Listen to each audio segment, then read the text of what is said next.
Here we are in the Tate looking at a beautiful painting by Edward Burne-Jones called King Cophetua and the Beggar Maid from 1884. It's a really tall painting. It's very vertical. I was thinking about that just as we were standing here and how unusual that verticality is in art history, although there's another painting of similar verticality next to it by Burne-Jones called The Golden Stairs. So it made me wonder what it was about that kind of verticality that appealed to him. The vertical format really allows him to do some interesting things compositionally.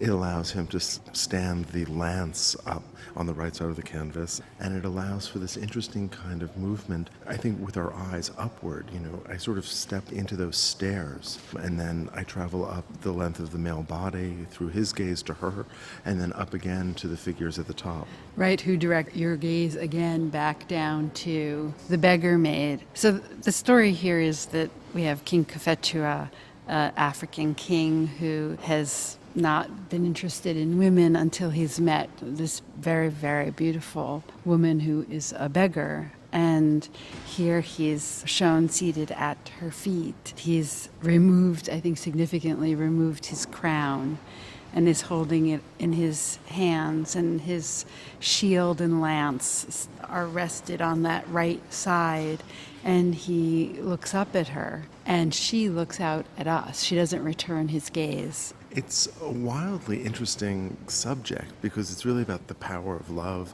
and the way it trespasses over social structures. And, you know, what would that have meant in the 19th century? Yeah, that's a good question. This is very much a kind of ideal romantic image, a kind of chivalrous medieval image. Absolutely, it seems very chaste in that way. It's a pretty quiet painting. What's striking me is the space itself. Are those stairs? I mean, those are stairs, but what kind of odd stairs lead up to essentially nothing at the top of this stairs? It's almost just this like enclosed space. Like stairs that are kind of form a throne at the top.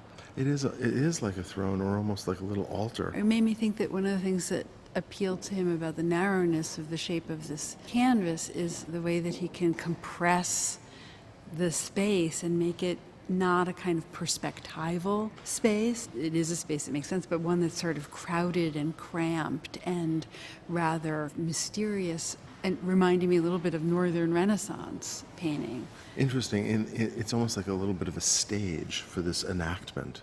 And there's so much gold here, and it contrasts with her, of course, her plainness, right? And the simplicity of what she's wearing. And we can see her poverty in very stark contrast to the wealth of the palace where the king lives. But what that does is it means that because she has no artifice, it's her natural beauty, her innate beauty that we look at and that sort of is meaningful to him. Yeah. And I think in that is important sort of moral aspect. That notion that one has to look beyond artifice and really recognize true beauty, I think is critical. And it seems to me that would have been important to these artists. Absolutely. I think that idea of recognizing that truth lies beyond the material world with all of its visual appeal, right? I mean, it's sort of a little bit like Burne-Jones is giving us something that draws our eye almost as much as she does, but she wins. All that gold is wrought and engraved, and, you know, it's almost like we're being tempted. It's like a moral dilemma for the viewer, drawing our eye to it. You want to get up close to the painting and look at all those details that are in that gold that's glistening. But then we have this sort of idea of truth and beauty that are more important than the things that appeal superficially to the eye. And so that king, it really functions for us as the lead. He's taken off his crown. He looks past that and sees her. And we are, in a sense, to do the same. And I think that kind of moral aspect to that rings very true as a Victorian painting, that little lesson that's here about what's important.